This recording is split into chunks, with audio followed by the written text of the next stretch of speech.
जय श्री राम, जय श्री राम। प्यारे भक्तों, आज हम आपको बताने जा रहे हैं कि भगवान की प्राण प्रतिष्ठा होनी संभव है या नहीं संभव है। पंडित जन कहते हैं कि हम भगवान की प्राण प्रतिष्ठा कर रहे हैं।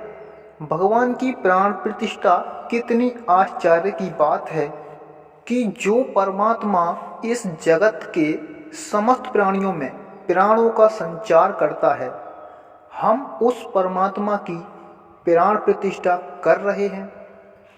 मेरे देखे यदि गलत शस्त्र हाथों में पड़ जाएं, तो शास्त्र से भी अधिक खतरनाक साबित हो जाता है।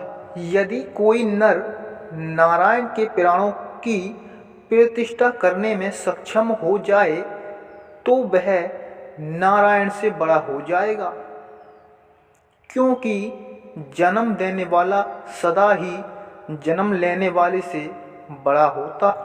सृष्टि के अनुसार धरती पर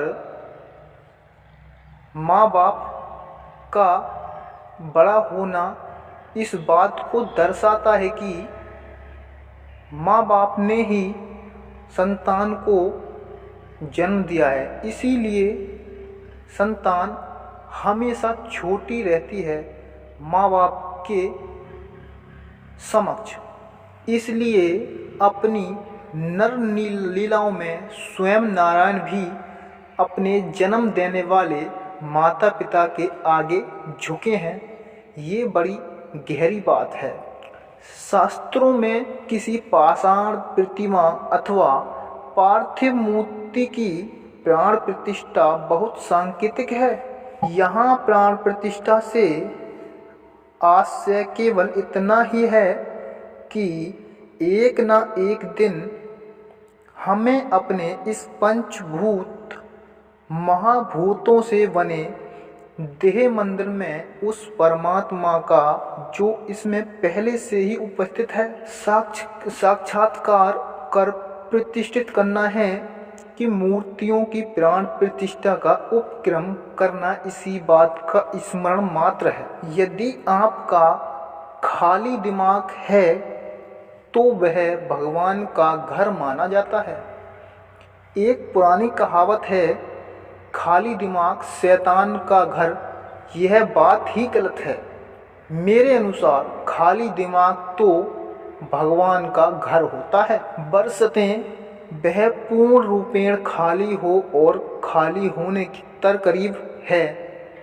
ध्यान, लोगों के ध्यान के बारे में अनेक प्रश्न होते हैं, जैसे ध्यान क्या है, कैसे किया जाता है आदि। इन सभी प्रश्नों का एक ही उत्तर है, खाली होना। दिल से, दिमाग से, विचार से, सब ओर से पूर्ण रूप से खाली हो जाना।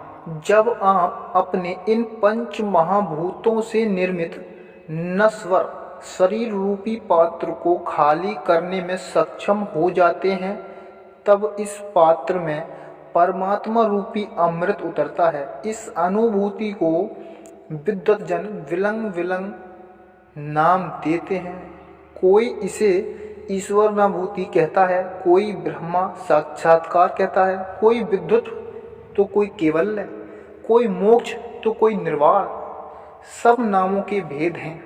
आप चाहें तो कोई नया नाम दे सकते हैं, किंतु जो अनुभूत होता है वह निश्चय ही शब्दातीत और अवर्णनीय है। अगर कोई सोचता है कि मैं बहुत सामान्य हूँ या मैं बहुत छोटा आदमी हूँ, तो उसे गिलहरी के योगदान का स्मरण करना चाहिए। हमें सिखाता है कि छोटे बड़े प्रयासों की अपनी ताकत और सामर्थ्य होती है। कहा कि लंकापति रावण प्रकांड ज्ञानी थे और अपार शक्ति के धनी थे एवं बलशाली और महाबली भी थे। जटायु उस महाबली रावण से भिड़ गए। उन्हें पता था कि रावण को परास्त नहीं कर सकते। जटायु जो गिद्धराज थे, उनको ये स्मरण था कि मैं महाबली रावण को प्रकांड ज्ञानी था रावण, उसको मैं परास्त नहीं कर सकता, लेकिन कर्तव्य का यही संपूर्ण देव से देश और राम से राष्ट्र का भाव उत्पन्न करता है। हम खुद को राम काज से राष्ट्र काज के जरिए जोड़ देते हैं। तो इस वीडियो का पूरा निष्कर्ष ये बताता है कि प्रभु की कभी भी प्राण प्रतिष्ठा नहीं की जा सकती, कि वो अपरंपार है, अपार है, परम पिता है सबका, तो उसकी आप प्राण प्रतिष्ठा कैसे कर सकते हैं? जिसने आपको जन्म दिया हो, जिसके छत्र छाया में आप विराजमान हैं, आप रह रहे हैं, सुख दुख सभी कष्ट सह रहे हैं, क्या आप उनका जन्म कैसे दे सकते हो?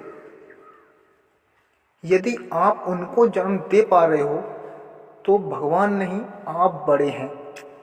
ऐसा शास्त्रों में भी लिखा है कि जन्म देने वाला हमेशा बड़ा होता है जन्म लेने वाले से। तो ये वीडियो आपको ये बताती है कि